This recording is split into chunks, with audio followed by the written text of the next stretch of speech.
Hello friend, this is Sagar and this is my game against a rated player 1700, and my game start with the Queen's Gambit, and I just start with my game Queen's Gambit d4 and then d5 c4.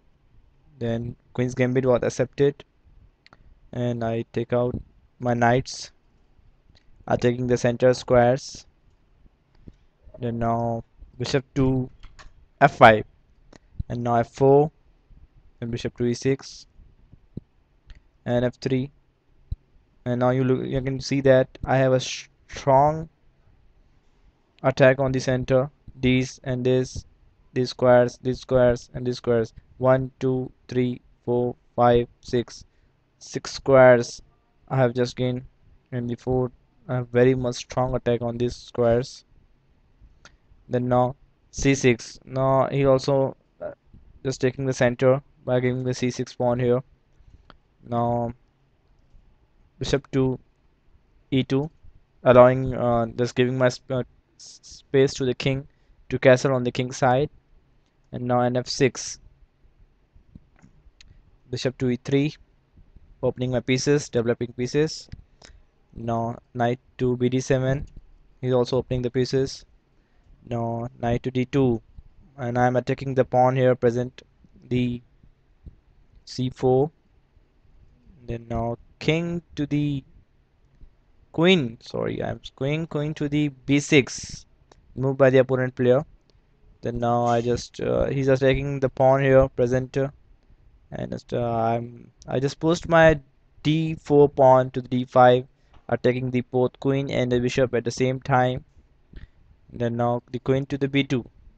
Then now you can see that uh, here my knight is in the danger, but I don't worry about this knight because I just my game was to just checkmate the king. So I just move on to the bishop and they take my knight, and then again my taken just take knight, and there was a check, and the knight here comes. Just and I castle, and knight come to the and f6, attacking the pawn here present. And I just don't worry about the pawn present here. I just move on to take the bishop cross c4, and I take my pawn and then attacking the queen. The queen goes to e5, and I have just now exchanged the knights. Okay, q cross e4, and then rook to e1. Now you can see that I'm just attacking the queen indirectly. Then he moves the queen to the q5, and now bishop to d3, attacking the queen again. Now queen moves to d5, pinning my this uh, bishop. Then now queen to e2, and my now opening the queen to attack on this diagonal and this diagonal. And now he just castle on the king queen side, and now my game start. And I just sacrifice my bishop. You can see if he the pawn, if b cross a6, then I will give the check, and very much attacking position is there. So I just sacrifice my bishop. So the bishop was taken by him, and I just start my game with giving the check.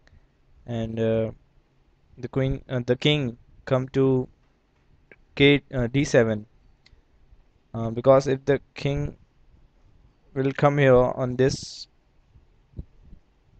b8, then my rook will be here and no space for the king, and you have to give the queen.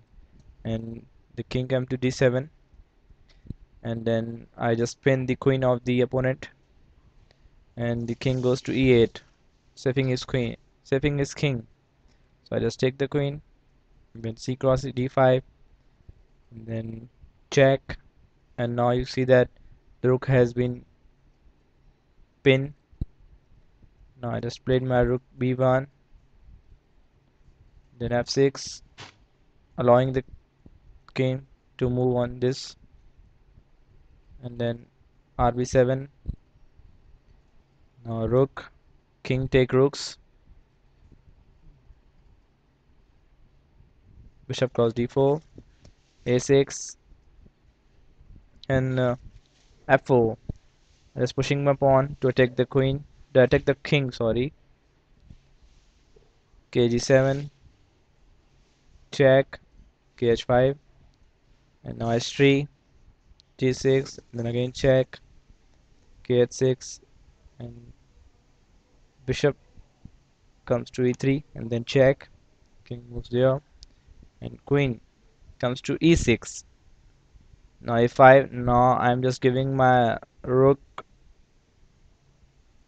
that for a beautiful checkmate, and now you can see that the rook goes to e7, and then bishop cross e7, and then check, and the king goes to g8, and because the king goes to g8 because he has no space to move around, like this square also attacked by the bishop, so the king has to go there at the g8, and now my bishop came to the s6. So now you can see that he has no move for the king and no pieces. So now there is a checkmate in the next chance. So you just take my pawn and I just checkmate it. So did you enjoy the game? Okay, friend. Goodbye. See you later.